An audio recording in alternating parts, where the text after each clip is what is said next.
That's never good. I'm getting Tina loaded up here. She's on her way in, and then we will get this show I'm started. here. You are? Okay, there you are. Okay, awesome. Let's get this thing started. Pammy, why don't you play that little clip for everybody while we're waiting for people to load up here. Tell everybody a little bit about Tina.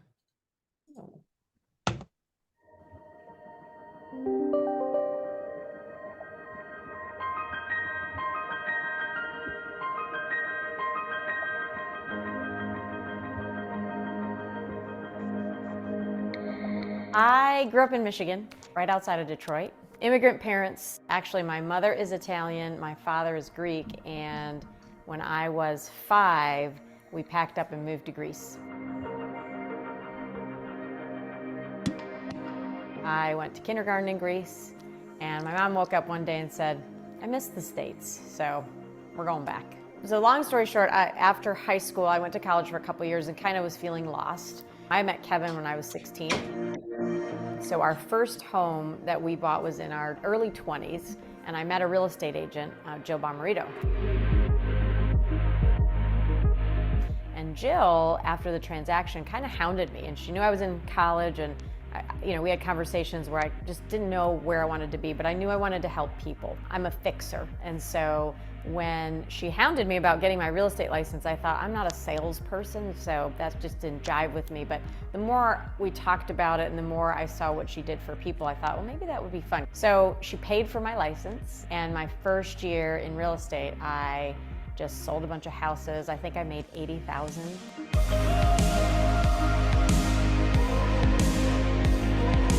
And so I thought, okay, I can do this. And so I dropped out of college, which my parents were really disappointed, but it took off from there. And so we set a date that we were gonna move to a southern state. And so it was Virginia, North Carolina, or Florida. So we visited all three, and we basically, the minute we drove into Cary, North Carolina, we thought, this is it, this is home. My mantra for sure is, just in life, is do the right thing. I tell everybody, do the right thing for your family life, for your husband, for your kids, for your relationships, for your clients. I'm the one that says, don't take the deal. I think we can do better. It's not coming from a place where what's best for me. I'm not looking at what I'm gonna get paid if this person takes action. It's about how can I really help them achieve what they desire. I'm a fixer.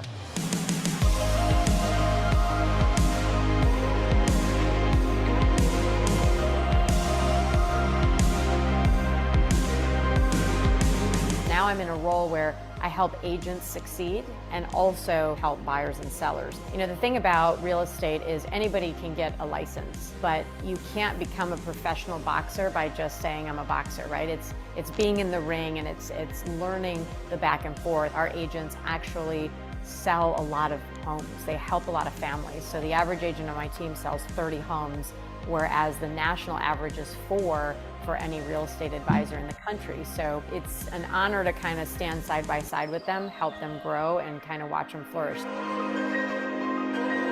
We sell real estate at a high level. So if I'm gonna place a $500,000 or $1 million asset in the hands of an agent, I want to make sure that they've done this before. Our team is one of the top 5 teams out of 9,000 in the Triangle, and we do that because we get a ton of referral business. And so not only do we have integrity, but we have the experience and the skill. We can position a home to win.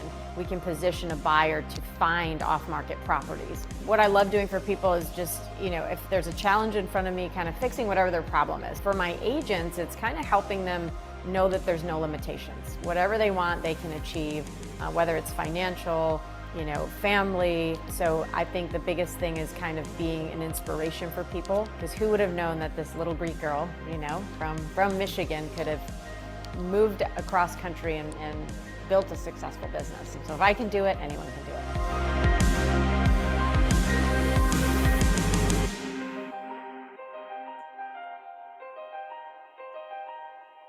Boom. Pammy, thank you for playing that. I don't know where Rome, Michigan is at. You'll have to tell me, but I will tell y'all, you're in for a real treat today. We've got a friend here, a fellow mastermind member that I met, a real estate titan. Tina helps real estate agents mainly, if you would, just to sum it up, build profitable businesses. She's a TEDx speaker. She's Got over 15,000 subscribers on her YouTube channel. I put the links there in the chat bar so you guys can go and follow her on her YouTube. She puts out really great content. She's got over 27,000 followers on her Instagram, real followers, engaged followers, and she has a great profile there. She's one of the top, I think, like top 3 EXP Realty teams in the entire US.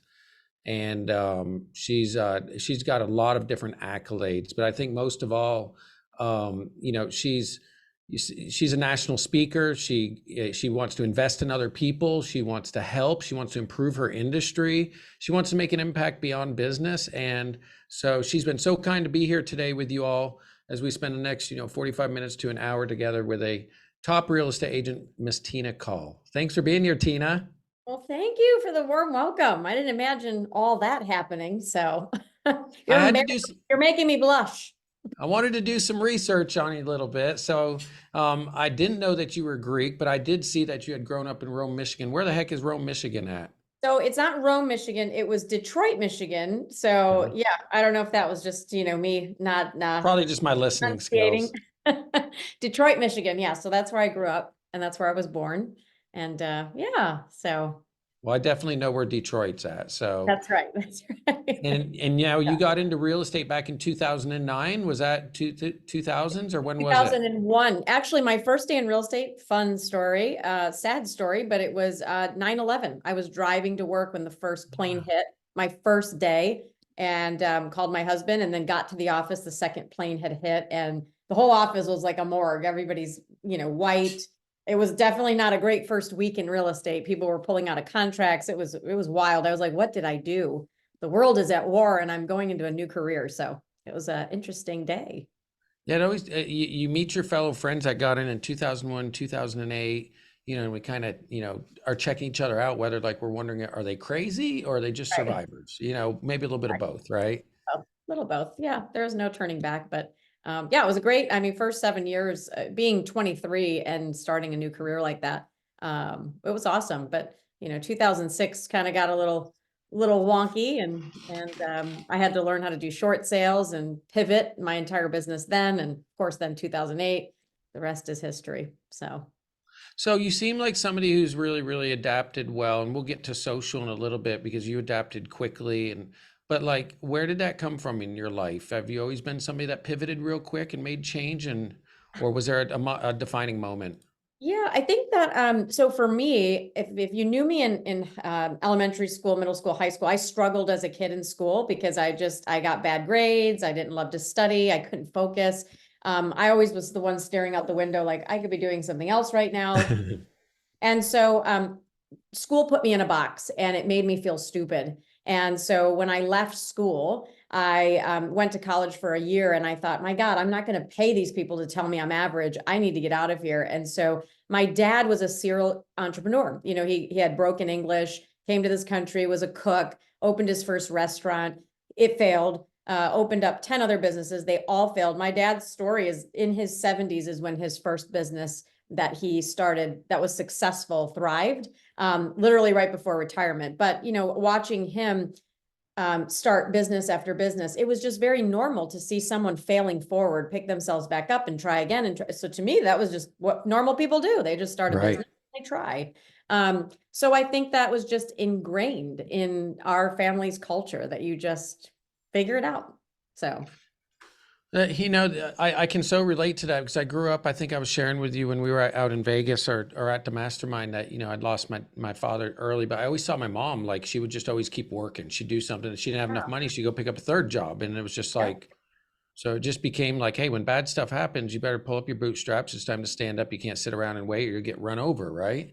Exactly right. That, you're just going to sit around feeling sorry for yourself. So yeah, it's taking action, I think, is also in my DNA. I'm a weirdo. I love to study personality styles. I've done every assessment on myself, my husband, my team. So there is something in some people that they have to move forward or they feel a little bit depressed. And that is what I have. I have that achiever mentality. So if I can't just lay on the couch and wait, I have to move forward and accomplish something for the day, for the week, for the month, for the year. Yeah. I have progress. What's your Enneagram? My Enneagram's a 3-2. Oh my gosh, you're a 3-2. That's what, yeah, that's a good combo for a real estate agent. It's like the achiever helper. So tell me I'm Yeah. great and I'll help you. Yeah. I So for love that. everybody on the call, like I would like for you to pay attention to what she just said. You know, a majority of people that I've found that I've been around that play at a really, really high level or have achieved some sort of success, like they are masters at understanding not only other people's personalities, but their own. And especially if you get into management and leadership, which is a completely different skill set, it'll really benefit you because you'll know that, hey, that person's not motivated the way that I'm motivated, but it also works in your sales, right? So, you know, it's a obviously a pretty integral part of your leadership and your sales and with people, Tina. Oh my God, it's huge. In fact, I became a working genius success coach, and I went and studied that. That's Pat Lencioni, who's Five Dysfunctions of a Team, created Yeah. the assessment. And you know what's nice is everybody has a genius. Everybody has a joy that they love to do. Some people like to poke holes in things. Some people like to just wonder and ask, why is this the way that it is? Others like to have tenacity work and go, hey, Sean, I can figure that out, and I know the steps. I'll land the plane for you. Like we all need each other, you know, and so we need each other in work. We need each other in family life, but we only have a couple things in our genius that we're great at that bring us joy and fulfillment. When you can figure out what that is, you can look at your job and say, that's why I love doing this and I hate doing this. And when you can differentiate, you can fill the gaps of the things you hate and find people that love it. And there's the rocket fuel that you need to get to the next level. And what we do in real estate, especially real estate, which is awful, is we get licensed and then we're supposed to wear 52 hats and we never spend money on the business.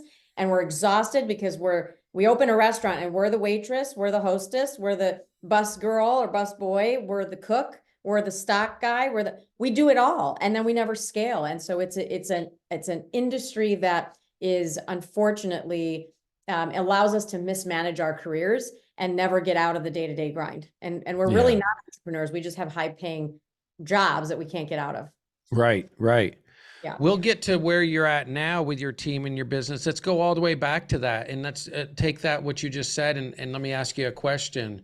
So like, you know, many people in the industry, like they're trying to get another deal, trying to get another client, you know, trying to build some, trying to get, you know, some money in the bank to reinvest back into their business. When you're in that place and you know you need to scale, but you really can't, like, what are some things that you would recommend realtors start doing? Like if they really, really want to start growing their business, but they feel a little stuck?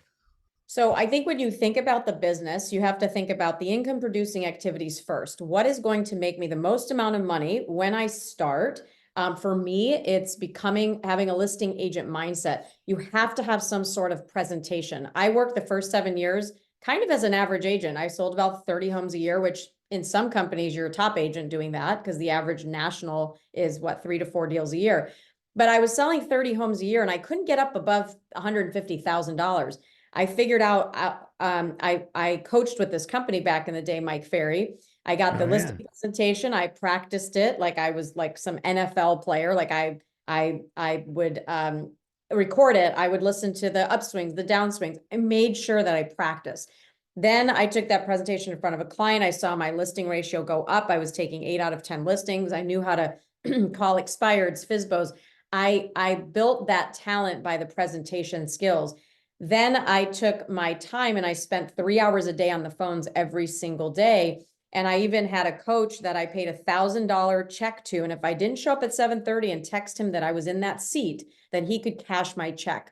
And so that high level of accountability, the $2,000 a month coaching, plus the 4 checks that he had for $4,000, my best year in real estate, when I started to understand where my value was by talking to people, I made $1 million. And so I would say if agents are starting out, it's what's your presentation? Who are you calling every day and how often? And so we have a 5-for-5 method. If you talk to 5 people a day, if you're starting this, 5 people a day, 5 days a week, it's 5-for-5. So it's 25 people a week, 52 times 52 weeks in the year. You're talking about 1,400 people. If you were to close 10% of those, you'd sell 130 homes. But the average agent's not closing at a 10% ratio. So if you close 3%, you're closing just under 40 homes. At $10,000 a contract, that's $400,000. So Right. you have to get into the office and embrace the repetitious boredom of making calls to lead to appointments, to lead to opportunities, to lead to checks. And what agents don't do is they don't become consistent. Therefore, they want a day that sort of happens to them and it's fun. And then they are doing this in their business because getting rich is boring. It's boring every day to come in and do the same thing. And so that's what I embraced. And it became so easy to go get a deal every day because I was staying in that 80% of the time high income producing activity, which was blah, blah, blah. Yeah. And now it's transferred to, do you believe it's transferred a lot to people want to go and they play around on the camera and the social media because they Oh see my everybody else God. do it. So then Yes. they neglect, Yes. you see it, it's They just want to be transferred to that. stars. Yeah, they Yeah. want to, and it's fine. I think I have leveraged social media to its finest. But last year, our team sold 900 homes. Of the 900, I would say maybe 4% came from social media, like traceable, trackable social media. And if I had to live on that, I'd probably be very average. It would be a very hard duplicatable system. Just like when agents say, well, I don't buy leads. I'm sphere based. Okay, great. Your sphere is this big. The world is this big. You need to talk to the people over here because your sphere is only so big. And when you're a sphere-based business, I don't know when Sally in my sphere is going to call, but if I call 15 people, I'm going to get a listing. That's $10,000. I can do that every day without it. I can go make 10 grand, and then let Susie and Sally call me in the interim. And now I've got a very versatile business where I'm not one of these agents that, is saying, I don't know where my next deal is coming from. No, I know how to go find it. I know how to teach agents to do that. And, but it's hard because then they have to actually pretend they have a job. They have to come in early in the morning. They have to do activities. They have to treat it like a 9 to 5, sometimes 9 to 8. But if I said to everyone on this call, I'm going to pay you 250 grand, 300, 400, 500, $1 million. And all you have to do is follow this schedule, say these words, go on these appointments every day. And if you miss, you're getting fired. Everyone on this call would be a millionaire. Right. Correct. But they don't have that accountability. Therefore, they can just do whatever they want. And we're naturally human. We don't have parents anymore that say, go clean your room. We don't have to. I don't feel like it, so I won't. Yeah. I think you could not have answered that question like any better. If I was like, I'm asking this question and here's the answer that I'm hoping to look for, like you nailed it because like, I do think everybody wants the magic wand. They're like, I use this technology or I linked up with this account that refers me. That happens. But when you get down to the bottom line of it, like that foundation, I tell people, I'm like, I'm not that smart. But I grew up on a farm and I do know one thing, the more seeds that you throw out there, the more are going to come sprouting up. And I can't have the sprouts without going and doing the work, to plant the seeds. And that's the part that's not fun and not sexy, accountability, that word. Yes, it's actually so many agents avoid what I do. They will not do it because it's so boring what I do. What I did, I don't do it anymore. What I did was so boring, but it was the most profitable. And all the agents in my network that do what I did, all of them have financial freedom. All of them have multiple rental properties. All of them understand that they can go into the office, make appointments, and get business. We don't care if the market crashes, if it's high, if it's low. We will always find somebody because we're constantly in that groove. Now, if I were to do it different today, Sean, and I started over in Raleigh, North Carolina, I was a glorified ISA, an inside sales associate, for 3 hours a day, every day of my business as I was growing. Today, I would switch that a little bit and I would say, okay, I'm going to be in the office at 7:30 to 8, I'll role play. 8 to 11, I'm going to be on the phones, but I would hire an ISA to sit next to me, listen to the calls, mimic, mirror, and match me. I would have them be on the phones with me. So when I left the post at 11 o'clock, from 11 to 12, checking emails, 12 to 1 lunch, and 1 to 7 appointments, that ISA for 6 hours a day is making calls. So when I'm out in the field servicing, someone else is still talking to clients so they can load my calendar up. And then what would happen is I would have so many appointments that I would be forced to grow a team because I would have opportunities to give to others, which I could have scaled my business way faster and not been in that belly to belly situation as long as I was, that gave up my freedom, gave up family time. Like when you think about balance, people go, I want a balanced life. Well, there's business and family and, personal, your own personal self. I always feel like one or two of those are always imbalanced. My business was actually very balanced when I was making $1 million a year. I knew exactly where I needed to be and what I needed to do, but my family life was imbalanced. I was, taken away from phone calls. I had to write offers. We went to the beach while I'm in the house while they're on the beach. It was very much imbalanced in my relationship and my family life. Now it's flipped. My business life is imbalanced. I'm growing EXP. I've got my call group. I've got multiple streams of income, but my family life, so balanced. My husband and I have so much time. I can go to Costa Rica for a month and turn off my phone because I don't have customers. I have partners and they understand when I need a break. So, it's phases of life. Well, yeah, I was just going to say seasons. It sounds like you just know to tune into your seasons, Yes. and you remember the old movie Days of Thunder with Tom Cruise. Yeah. And I've always liked NASCAR because like they get going like 200 miles per hour and they get right behind each other within inches. I think what you just talked about, the analogy is like you got to get behind some other people. You got to get some momentum going. You got to do this blood, sweat, and tears, hard work, and draft right behind that. And then there's that moment that you go right and you pop out, and that vacuum takes you forward, and you look up and you're like, wow, it did all work. And have you seen that play out in your life before where you worked at something, but you didn't work at it long enough and you were almost there if you would have just gone a little bit further? Talk about that. I think with a lot of things, we sort of, I'm one that I like to build things and see them grow, but I'm in it for the long haul. Like with real estate, when I moved in 2010 to Raleigh, I said, okay, in a decade, I'm going to be here in a decade. And I think a lot of us think in a year or two, we want it now. We want it now. And it's like any millionaire, multimillionaire, or even billionaire that I know and have met, which I've been thankful. Now I know 3 billionaires in my life through EXP. Every single one of those people that are highly successful grew something over multiple decades. There is no overnight success recipe, but social media will make you think with the fancy cars, the nice whatever. Oh my God, that guy, like literally yesterday, he was nobody. And today he has 100,000 followers. He must be rich. And it's so false. It's just so false. So I think that for me, it's the long haul, but I have started ventures that, like I put my heart into it and then I kind of lost focus and then I was doing too many things and then it just failed. And so what I realize is sometimes we do chase those shiny objects, but I got to go back to my core. What is my core business? It's call group. It's call group. It's my business. Yep.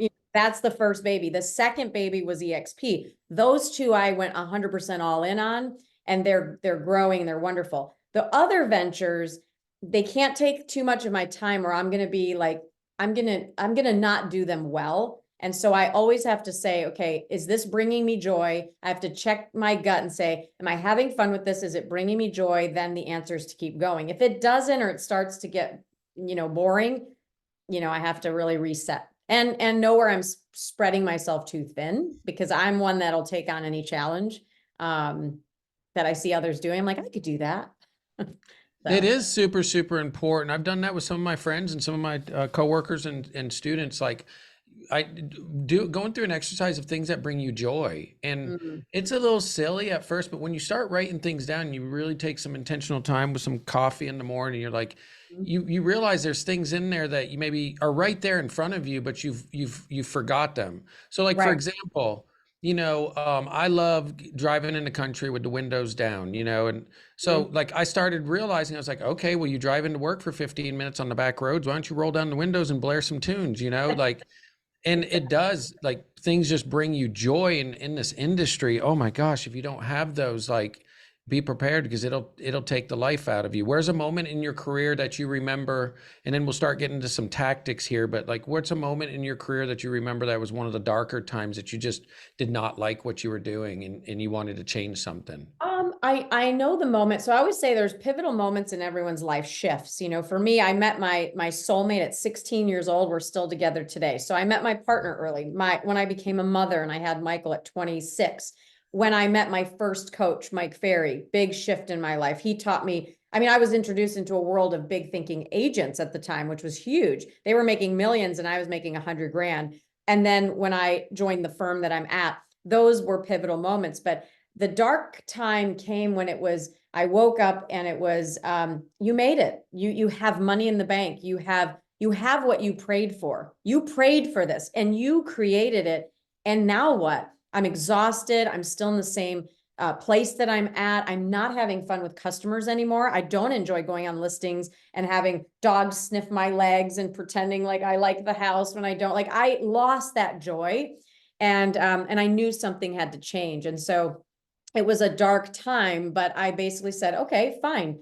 What do I need to do? I'm going to put it out on paper. I'm going to earn passive income. I'm going to, invest in, at the time I said, mobile home parks. That was my investment strategy. I'm going to buy Okay. rental properties. I just put it out there. I didn't know the exact plan, but I put it out there. I knew I wanted to make $30,000 a month passively to support my family if I wanted to stop working, because it took about 10 grand to cover our expenses. I figured Okay. I was used to making 100,000 a month. So when that happened, I followed that gut check, and then opportunities started to come to me, different opportunities. And those opportunities I was open and in tune to listening to, and I invited them in. And then I said, okay, I've got a new path now. I got something new to build. And it took 5 years for me to build the business that we're in now. And that was because I was burned out and I needed a change. So, And you did. And and so I we're going did. to talk about where you went. I think we all like at some point we will reach that point, but I think all of us have maybe reached some assimilation of it. Right before COVID, I kind of hit that wall, and I had been trying social media and video for a while, and like many of us, I cringed. I was like, my mouth would get dry, my eyes would water. Mhm. I didn't like it, and I didn't feel like I knew how to be my authentic self. And I honestly got to a place in the industry a couple of years ago. I was like, people only want to use you. It's Yeah. like you try to put your heart into things, and you make one mistake and you're done with them. And I Yeah. just was like, what's next, Lord? Like, what's going on in my life? And I met the crew from Forward where we all met, and I saw people doing video a different way, and it brought me a different purpose. And that's Mhm. been a big pivot. That was a big pivotal point in my whole career. That was definitely one of them that it shifted, where I was like, I was thinking about what's next. You're going to retire. What's you to go do something else? And I'm like, now I'm in it to win it, because it's so great to be able to reach people. And like, I see that 60 people came here to learn from you. It's like, for me to go out there and talk to 60 people today would be impossible, Right. So let's Right. talk about this journey here that you've got. So, you got into the real estate. When did you really feel like the tide was shifting, when you went from like, okay, well, I went from survival phase to thriving phase, and now you're going into legacy phase? When did that surviving to thriving, when did that kind of happen for you? I think that surviving to thriving. So we were surviving probably, 2009, 10. We got down to $5,000 of net worth, completely like Wow. broke, I call that. Yeah. And that was right around, I would say 2011, because we came here with $100,000 to our name. We got down to 5 grand. My husband knocked on my office door and he said, we're about a month out of being broke and we're going to have to go back to Michigan. Well, that was the only thing he had to say to me. And I was like, got on the phones and just started. It took about, I would say, our net worth started to develop when we started to buy residential real estate properties in about 2016. We started to buy one property every quarter. We invested in real estate. I joined the firm that I'm at. We started to build passive income. We started to invest that passive income. And so it was the properties. It was constantly from 2009 investing in our 401ks, putting 10-15% into the stock market. As we started to diversify all the different vehicles, we started to see $1 million net worth, 2 million net worth, 3, so we're probably about 10 million right now, which we're very proud of. Nice job. Thank you. Thank you. And so that all happened because we did decide to diversify and stick to the plan. And now it's like everything that I touch, I think, how can I impact more? How can I impact others? I use social media, in the same ways you do now. It's like we just put out a $97 product and made $15,000 in 1 month, just selling a little $97, product to help real estate agents, because I kept hearing them call me or text me. I watched your YouTube videos. You have this content. I'm like, well, they told me what they wanted. I created it and threw it out there. So that's another stream of income. And in Vegas, I think I showed you, I went from one stream, belly to belly sales, to now almost 12 streams of income, because of that ability to say, where is my time better spent? I have money in the bank. So I can now help others, and I help a lot of real estate agents grow, help them with their social media. It's just fun to make an impact because the money is not the driver. Because somebody Yeah. said it in the chat, they said, we Yeah. don't talk about, being unhappy when we have the money. And it's Oh, whoa. right. Because I have plenty of money. That's It's not popular. That's not not popular. popular. Right. I'll Right. tell you, there was a moment. So Tina, I always wanted an Audi R8. That was like the car I wanted forever. So I put it on my vision board. I looked at it, for a while. I saved up enough. We had an equity gain on a property, and I was like, well, I'll use this HELOC, and I'm going to go buy my car, right? Yeah. And I'd own that thing, and people would make me feel great driving it and stuff. And I would go on Sunday morning. I got my coffee one morning, got in that car, and I was driving down a backcountry road here about like 7:45 in the morning, just go do my thing. And I was like, I wasn't even happy. And I remember gripping that steering wheel, and I was like, dude, you just had the biggest year of your life. You got the car. Your family's healthy. Like, what is wrong with you? With you. Right. And like Vern said in the comment, it's like, nobody talks about it, that like when you get there, like it doesn't all of a sudden just somebody flips a switch and like, oh, great. It's just a different place and different set of problems. So when do you feel like that defining moment was in your life where you were like, okay, this much money you make or this much money you make, it doesn't change. You get it now, and then the money will come later. What was that defining moment? Was it buying the rentals or was it something else?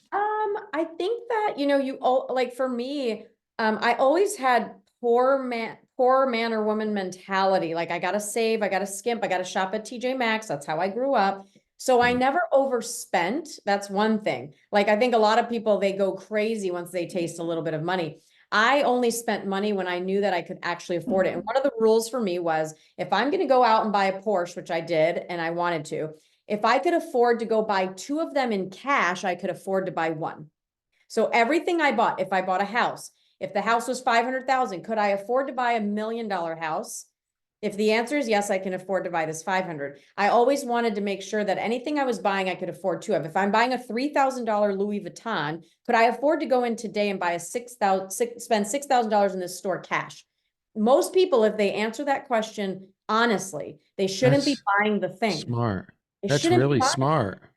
And so people stretch and stretch. That means they're always working to survive. And it's like every house we've owned has been beneath our means, every car. I bought used cars up until I bought the Porsche in 2015 because they're a depreciating asset. I'd rather go buy a house. And so we're always keeping up with the Joneses, and we're never really getting ahead because we want it now. It's the now mentality. So for me, it's like, it's just about having that security. And then once you see your bank account go to $1 million and you start to see assets, and then you go, oh my God, honey, are we good? Are we really rich? I mean, can we say that out loud and let it sink? Like, it's hard to say I'm rich still today, but I am in comparison to so many other Americans. And so again, you have to learn to appreciate what you've built and then take a step back and say, I did it, now what? And I think that's where the unhappiness comes in. Okay, wait, so I got there, now what? Okay, Yeah. well, what do you enjoy doing? Gardening, golfing? Like you worked so hard to do those things you always dreamt of. And now that you can, you're still not, because a lot of us get gluttonous and then we chase more and more and more money. And it's a Abs- gluttony effect. And it's actually kind of sick and disgusting. I actually believe that I chased money for a little longer than I probably should have, because at what point can I spend it now and enjoy it?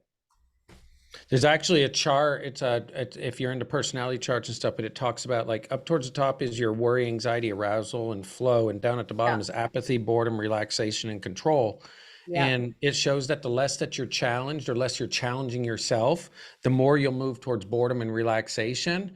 And, that point we just talked about that Vern brought up, you will find yourself at a point, one of my friends that brought me over to cross country, we've shared about this. It's like you get to this point and then it doesn't matter the other factors. If you're not challenged and you're bored, then what will end up happening is you'll go into, apathy and slow down and all of that. So, Yeah, it's true. we took a little poll here. It looks like we are a little bit more heavy on lender than realtor, but I'm really surprised. We actually have quite a few, about 50-50 here. But Right. I want to ask you some questions that will help the audience here, and the last 20 or 30 minutes, if you're okay with it, because you went from building a standard practice business, the way that people were teaching, and you put in the work and you were very diligent and consistent. But then there was a point that you were like, I'm going to start blazing my own trail. I'm going to go and create a passive income that pays for myself. And then along came social media, like in your life. So what was your first introduction as a realtor to social media? What did you do for a while? Like, where did you start with that? And then let's talk about where you're at now.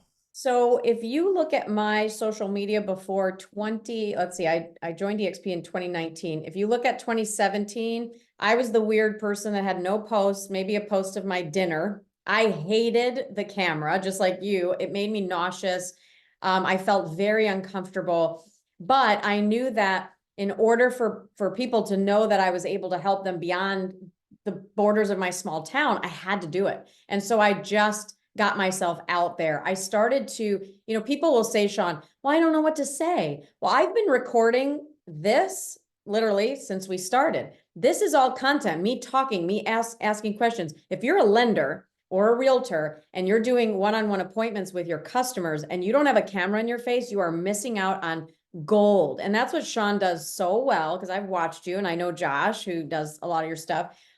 It's authentic, and even if it's now practice and you kind of know, you're just so good at being on camera that you can just make it look like you just said it to a customer, because now you're a seasoned actor, Sean, and you can do it. But for the ones that just say, oh God, I don't want to look at my face, I don't know what to say, get that darn camera out, hit record, and you will have content for days. And you can take that content, upload it into an AI tool, and have 15, 20 videos in 2 seconds that you can use as YouTube shorts or use on your Instagram.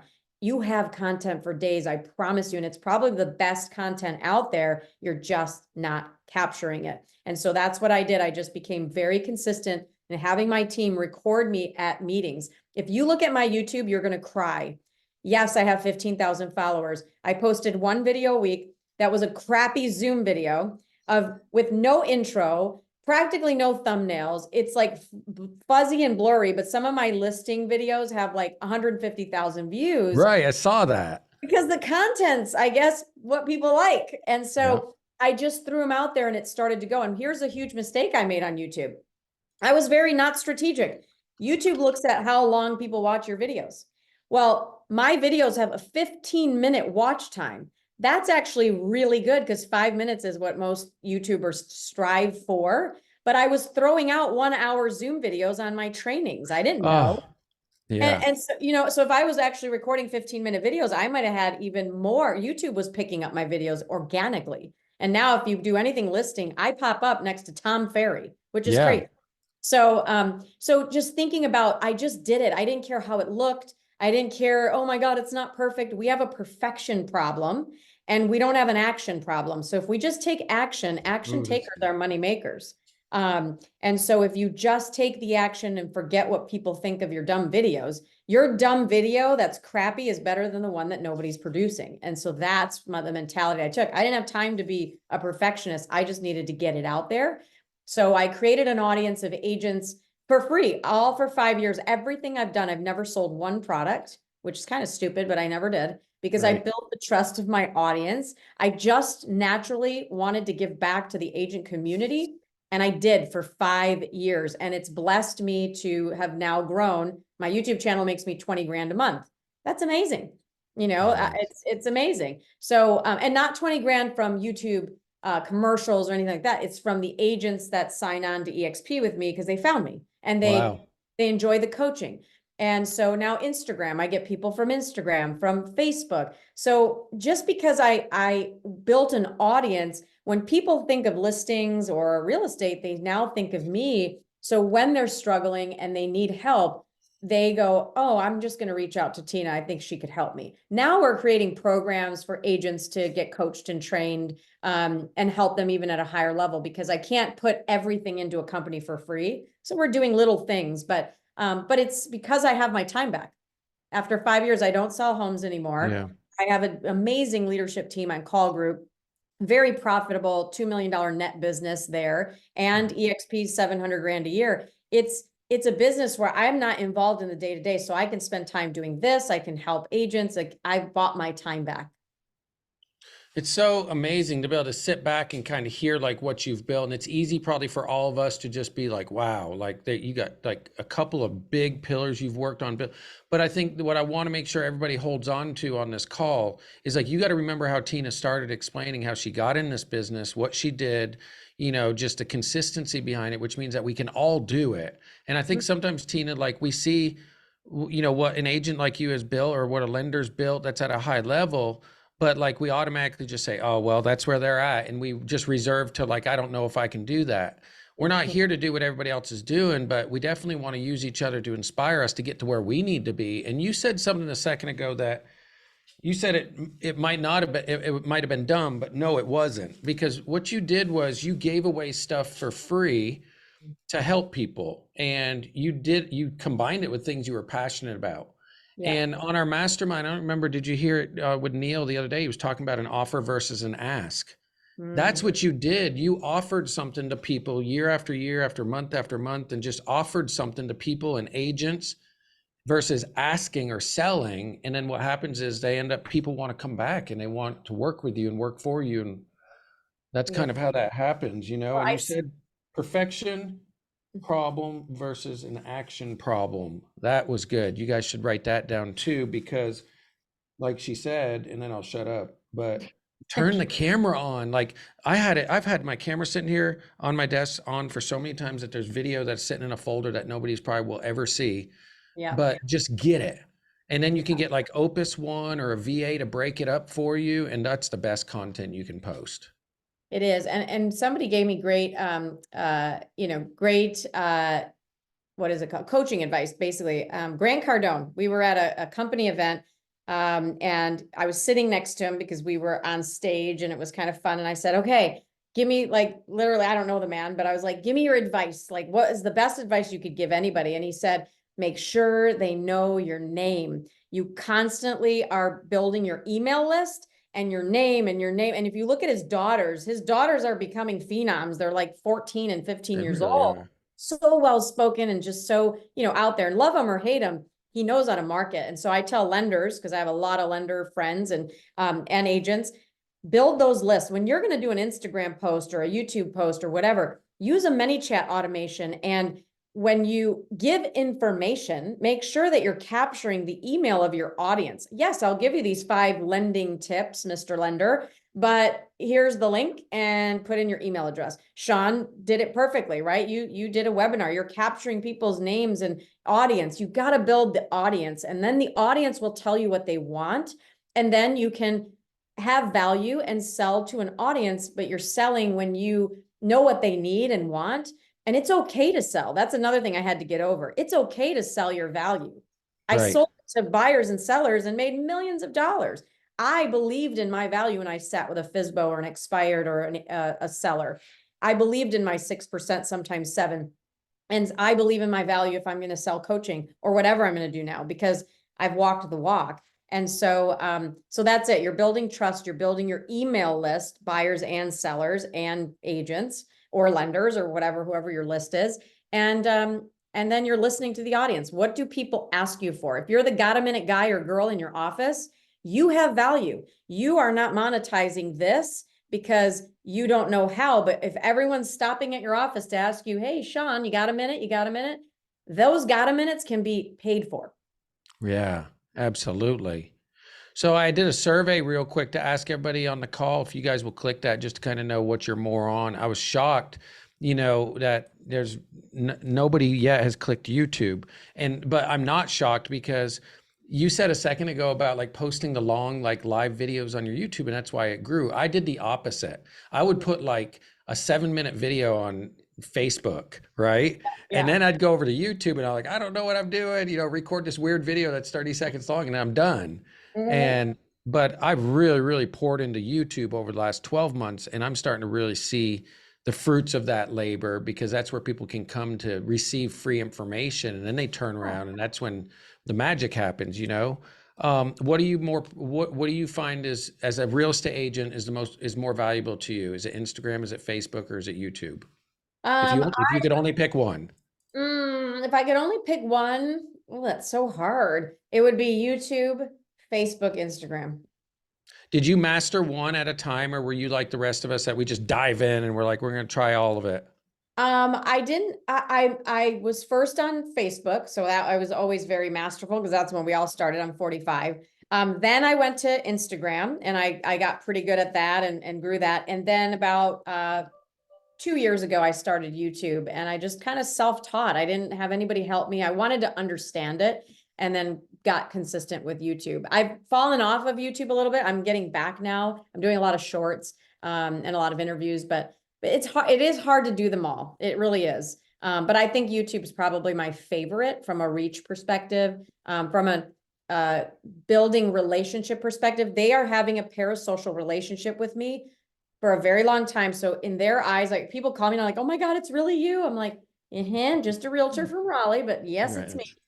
So they're just enamored with you because they're listening to you in their car. They're listening to you at home. Their kids are listening to the videos. So it becomes like they know you. And I think on Instagram, we don't have videos long enough, but we do follow people and we can watch their stories. But I just think YouTube's a little bit more personal. And I think it's a blue ocean. It's a blue ocean right now.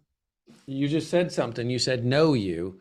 And I think that that's profound because like that's one of the powers of putting up your digital social media is that you're being seen before you're heard. So when you do get an introduction, you just have a competitive advantage. Right. And a lot of people I talk to, they struggle with like letting their audience really know who they are, either how to deliver it or they just are shy around it. Right. I notice you don't share a lot about like your personal life on your socials. I saw a few pictures of your family. So talk about that a little bit. I just feel like sometimes you have to hold things back a little bit and not give it all away. I've followed people where they're like literally brushing their teeth and doing their hair and they're in their robe. And I'm like, there's no allure left. Like where, they're showing you every little bit of their house. Once you've seen it all, it's like there's nothing left. So I feel like for me, there's a piece of my life that I want to hold back. I like to keep people, curious about the day-to-day, but give them just enough. But I'm business focused. Like my life is my life. I'm not going to take you into the bathroom with me. Like some people are like that camera goes with them everywhere. I also am pretty private. I don't like being on social media, to be honest. It's a necessary evil. I don't love it. It's not like, oh my God, it's amazing. I don't like speaking on stages. I don't thrive on that. Yeah, I really don't like to speak. However, it's a necessary thing if you're going to help others. So you just have to do some of the pieces of your job that you don't like. I love one-on-ones. I actually love speaking in little groups like this.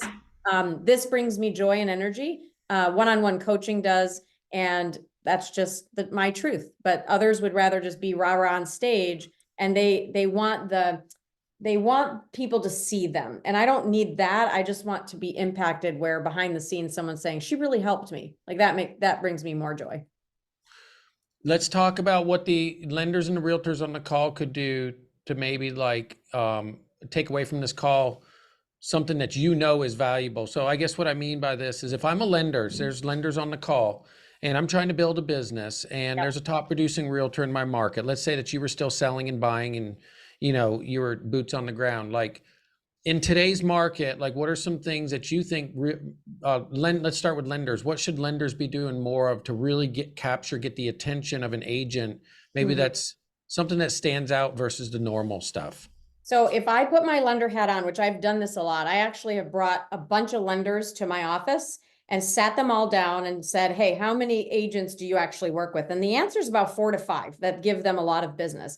And I'll say to the lenders, if I could take those agents and triple their business and triple their sales, would that help you? And they're like, yeah, how do you do that? Bring them to masterminds. So lenders, you have to think of, I'm a real estate coach that happens to do deals. That's who I am. I'm a real estate coach that happens to do deals. When you go in to meet agents, you better not tell them about your company and all the things that your company does and how you close loans fast. We've heard it before. Of course, you better close loans fast. Of course, you better give great service. Of course, you better have all the loan products to close the deals. We get that. But I want to know, like, teach me DISC, teach me Working Genius, teach me something different that's going to bring value to my team and make me feel like I want to work with you, because every time Sean opens his mouth, there's something of value. So be motivational and become a real estate coach that that understands how to do loans. The other thing is find agents that are in network marketing companies now, like in businesses like mine. If you were to do business with me and bring me agents, I'm going to teach those agents, I'm going to help them grow. So you don't have to like have 4 agents anymore. You could work with a bunch of different agents as long as you make connections between agents and agents that are with companies that have monetary benefits, I guess. Like if you were to bring agents to me, of course I'm going to help that agent grow, which in turn helps your business. So look for in your towns agents that are with EXP and Real and different, you know, LPT, Canzel, Epic. There's like 10 different cloud-based companies now that are all, you know, coming into this space. So look for those agents that are with those communities, because you're gonna, if you tap into one, you could be tapping into 1,500. Like I have 1,500 agents in my downline. When we have a company event, like we're doing a 400 agent ball, the two lender sponsors are going to get to have 400 eyeballs, right? Not just one agent, one team, or 2 agents. You're tapping into networks now. Network TV, network television, networks are big, radio network. So think about now finding agents with networks, if that makes sense. Yeah. Yeah. Yeah, because you're going to get a and be the connector. and be the connector. So Maybe you're not necessarily trying to, maybe you're not necessarily trying to recruit, but I know with loan officers, lots of times somebody will be like, hey, there's this loan officer I know, you should meet him. I'm like, I want to meet him. You know, Yes, make the absolutely. introduction, and he might come work here, he might not, but Be a connector. Yeah. what about doing things like this? Like say that the agents on the call or the lenders on the call that work with agents don't recruit and have downline. They're just solopreneurs right now. What about doing something like this, like a Zoom call, recording it with them, you know, and then sending them some content? Bring them value. You know, you be the connector. If I'm a lender and I know there's an awesome real estate agent that's a coach, I'm going to ask them to come on, especially though, if you got to find people that are incentivized by growing their audiences. So you find a real estate agent that happens to have a coaching company or they're selling something, as long as they're not creepy and gross, bring them onto the call, bring value to those agents. Now you've just connected that agent with potential income sources, but you've brought value to your audience. It's just about bringing value to your audience where they go, man, every time I'm around Sean, I'm learning something. I like that guy. You know, like that's what agents we want from our lenders. That's why I got to watch a lot of videos and look at books with pictures, Tina, to come up with these ideas. And then I put them in my notepad and I share them and make it mine.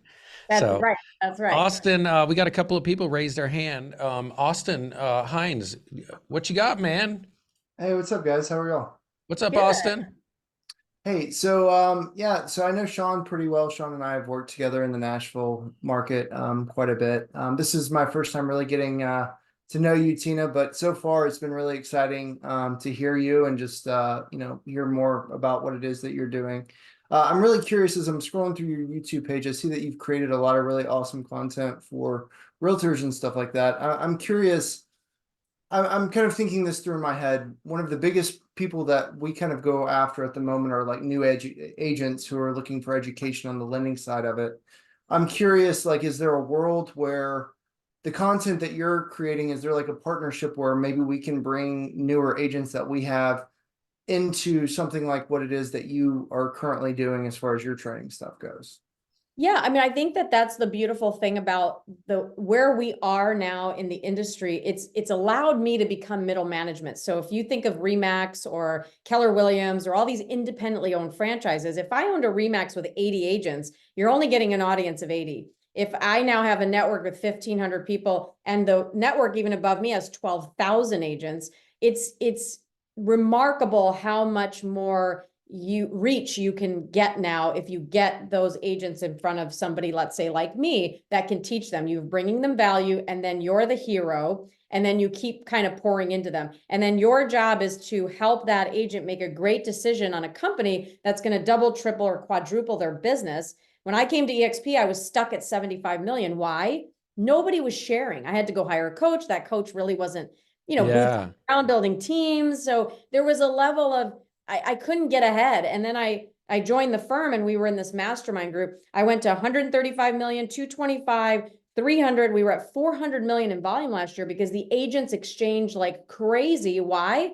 They're all incentivized to help each other. So it is a beautiful community if you understand it and you trust it, and you as the lender are showing up and you go, wow, this is better for my agents, and you lead them to that, they're going to thank you. And then you become now the lender of choice for hundreds of agents. So you're not just looking for a team anymore, you're looking for networks. Like as a lender, I can't encourage you more. Atlantic Bay Mortgage has me speaking to all of their agents at the company because at their events, because they're like, guys, we have to go and find these agents that have networks so we can get in front of them and grow faster. So it's a little different mindset of chasing the individual agent or the team agent. You're looking for agents with networks.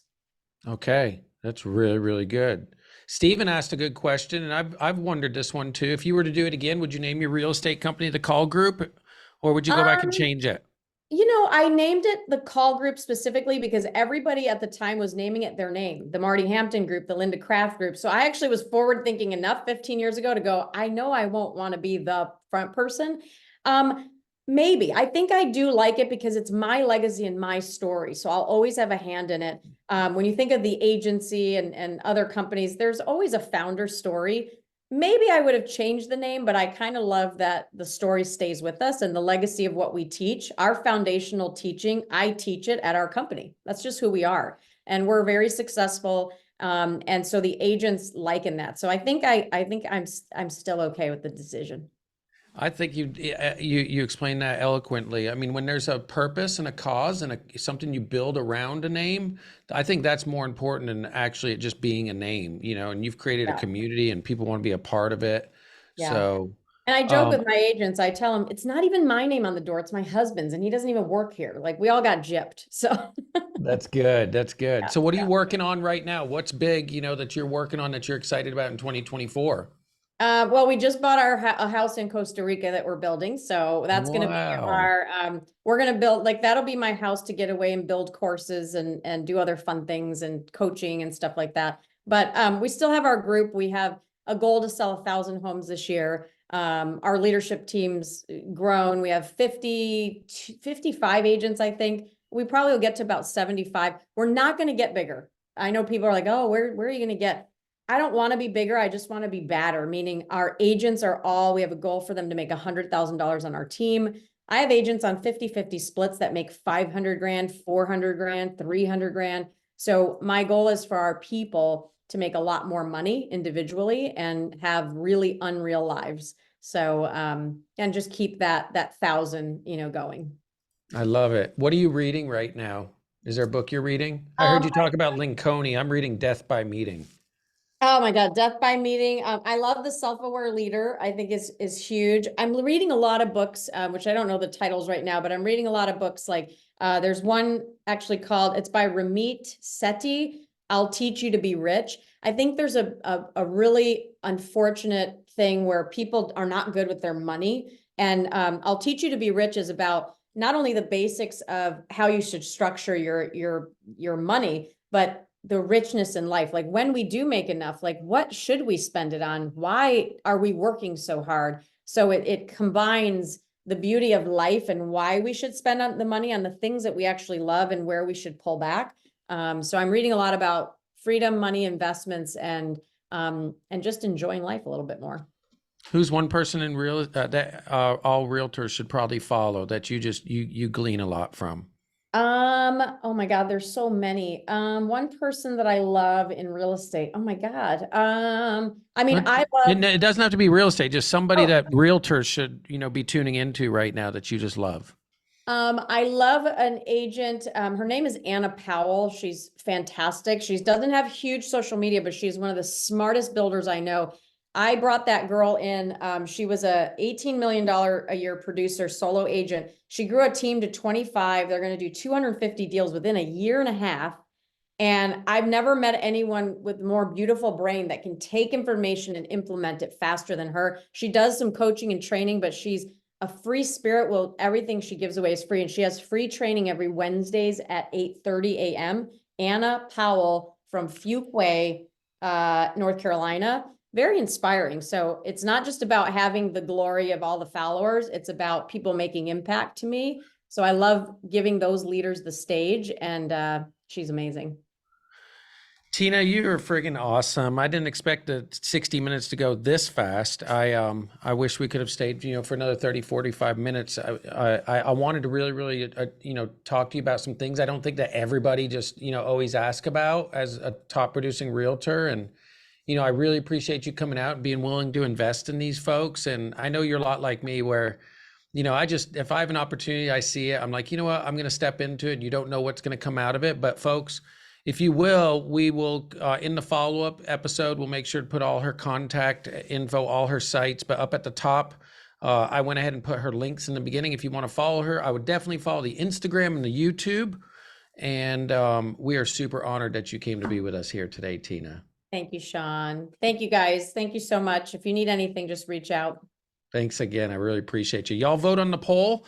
We will go ahead and continue to grow Content Creator University, continue to bring great people on here. I want to know a little bit more about what you want. So thank you for taking that poll before we sign off here. And I hope you all have a good rest of the week and see you in 2 weeks. Thanks again, Tina, for coming to join us. Thank you, Tina. Bye, y'all. Bye. Thank you, Sean. You're welcome. Thanks for coming.